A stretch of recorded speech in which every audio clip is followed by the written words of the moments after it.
You mortals die in such stupid ways that I am overworked and burned out. So I decided to do something about it. So I decided to start the Big Grim Reaper Show. The choices you make in this show determine whether you live or die. Hopefully you'll learn something so I can finally go on a vacation and get some tan. The Big Grim Reaper Show!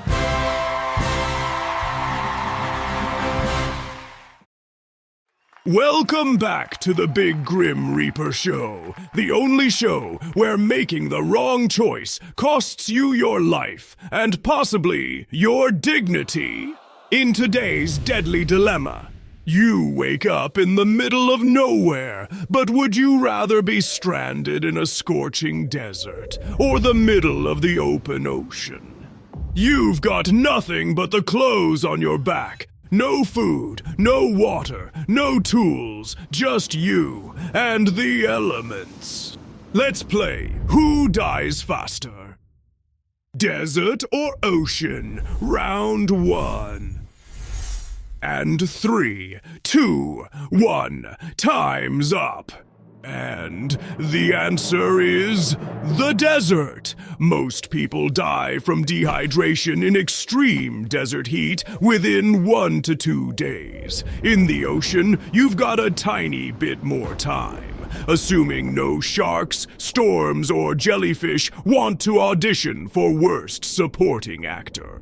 Let's break it into 2 rounds. First, you're in the desert. What one item do you take to survive? A reflective mirror, a canteen of water, or a lightweight tarp?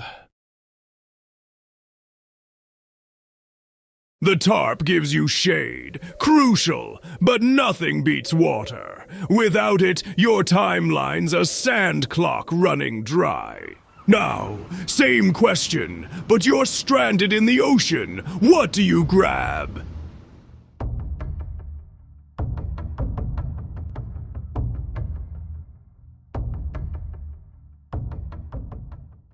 That raft isn't just floaty fun. It gets you out of the water, away from hypothermia, saltburn, and hungry fish. Survival bonus, dry beats die.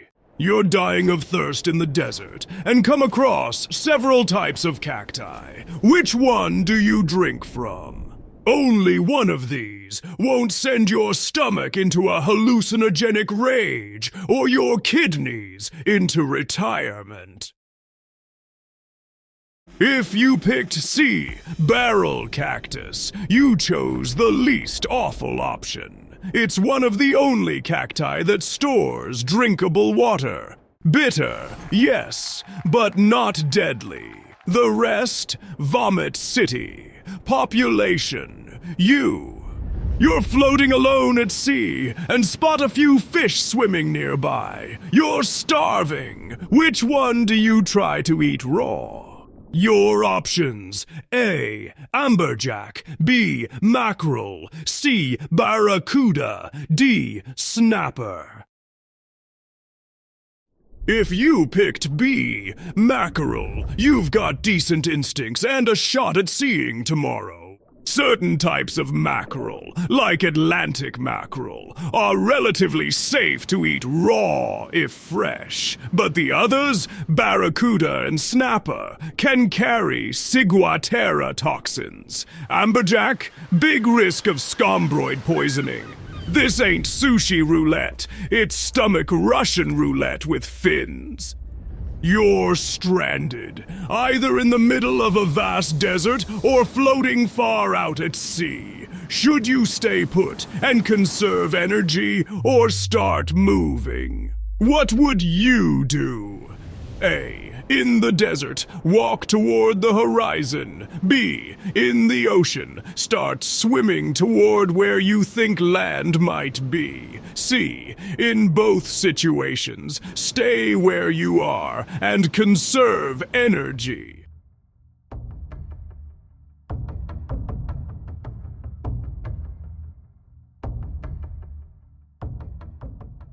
If you picked C, you're playing the long game, and you just bought yourself more time. Moving in extreme conditions burns energy and water faster than you can afford. Unless you see help or have a real direction, staying put increases your chance of being found. Swim blindly or walk endlessly, and I'm coming for you sooner. Let's switch it up. This time, it's about the bugs, insects, creepy crawlers. They love you. You're a buffet. You're passed out on a rock in the desert or bobbing face down in the ocean. How long before something eats you?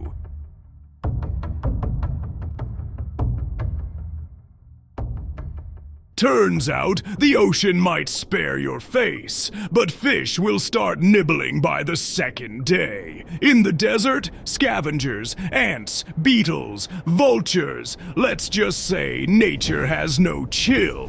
If you're unconscious, you might get chewed on within hours. Because insects don't wait for death, they help.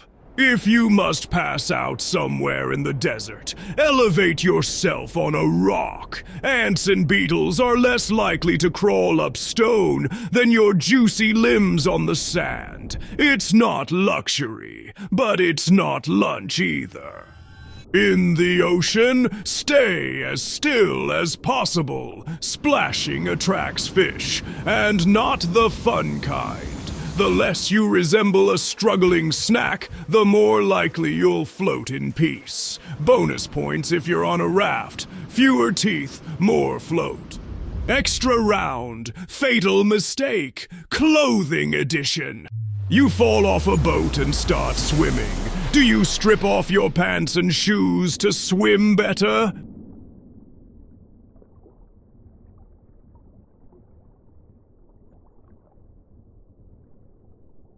If you said yes, nice try, Baywatch.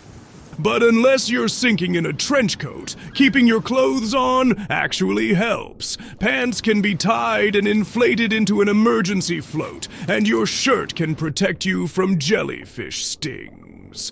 Swimming naked might feel freeing, but dying isn't. So, what did we learn today, my delicious little mortals? Deserts kill fast, oceans kill slow, but both are deadly without sunscreen. Comment below, where would you rather be stranded, desert or ocean? And don't forget to subscribe if you dare.